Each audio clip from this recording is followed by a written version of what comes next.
السلام علیکم۔ دعائیں تو کبھی رد نہیں ہوتی، وہ تو مقدر بدلنے کی طاقت رکھتی ہیں، بس تم انتظار نہیں کرتے۔ حوصلہ نہ ہارو، اللہ ہے نا۔ پریشان نہ ہو، اللہ ہے نا۔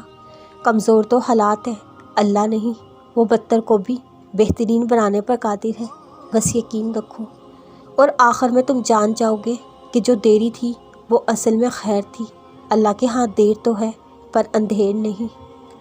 اپنے فیصلے اللہ پر چھوڑ کے مطمئن ہو جایا کرو، کیونکہ اس کے فیصلے بہتر نہیں بلکہ بہترین ہوتے ہیں۔ اور ایک دن تم اپنی دعاؤں کو بدلتے دیکھو گے، معجزوں کی صورت میں، انشاءاللہ۔ اللہ تو زندہ ہے، کیا تم اللہ کی سنتے ہو؟ اللہ تو سمجھتا ہے، کیا تم اللہ کو سمجھتے ہو؟ صبر کے بعد اجر بڑے خوبصورت ہوتے ہیں۔ جب تک آپ کا نفس آپ کو یہ احساس دلاتا رہے کہ تم نے کچھ غلط کر دیا، تب تک سمجھے کہ اللہ کا آپ پر کرم جاری ہے۔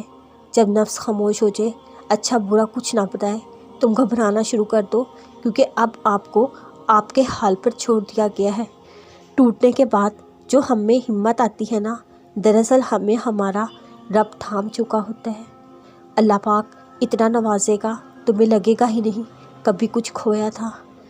وہ جب دیکھتا ہے تمہیں زاروں زار روتے ہوئے، وہ جب دیکھتا ہے ناممکن کے باوجود اس پر یقین کرتے ہوئے، وہ جب دیکھتا ہے تمہیں صبر کی آخری حدوں پر بھی اس کا در کھٹکھٹاتے ہوئے، تب وہ تمہاری عرض سن لیتا ہے، تب اللہ کن کہہ دیتا ہے۔ اللہ کے حضور میں سر جھکا کر تو دیکھ، ملتا ہے کیا نماز میں، سجدے میں جا کر تو دیکھ۔ بد دعا دینے کے لیے منہ سے کچھ کہنے کی ضرورت نہیں ہوتی، کوئی تڑپ کے رو دے تو سمجھ لینا چاہیے بد دعا دے رہا ہے۔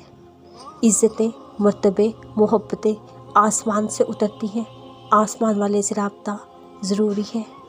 بے شک میرا اللہ ہی ہے جو بے چین دلوں کو سکون دیتا ہے۔ یقین مضبوط ہو تو اللہ کا ہر فیصلہ سکون دیتا ہے۔ کیا پتہ اس صبر سے اللہ تم سے راضی ہو گیا ہو۔ اپنے سب راز اللہ کو بتایا کرو، اس سے بڑھ کر پردہ رکھنے والا کوئی نہیں۔ اللہ تو قریب ہی ہوتا ہے، دور تو ہم چلے جاتے ہیں۔ جس کو علم ہو جائے اللہ بڑے غور سے سنتا ہے، تو وہ پھر اپنی کہانی کسی اور کو نہیں سناتا۔ سجدے میں تھوڑی دیر ٹھہر کر تو دیکھو، جتنی الجھنیں ہیں سب سلجھ جائیں گی۔ اپنے رب کے علاوہ کسی سے امید مت رکھو۔ سب سے بہترین عمل صبر کرنا اور معاف کرنا ہے۔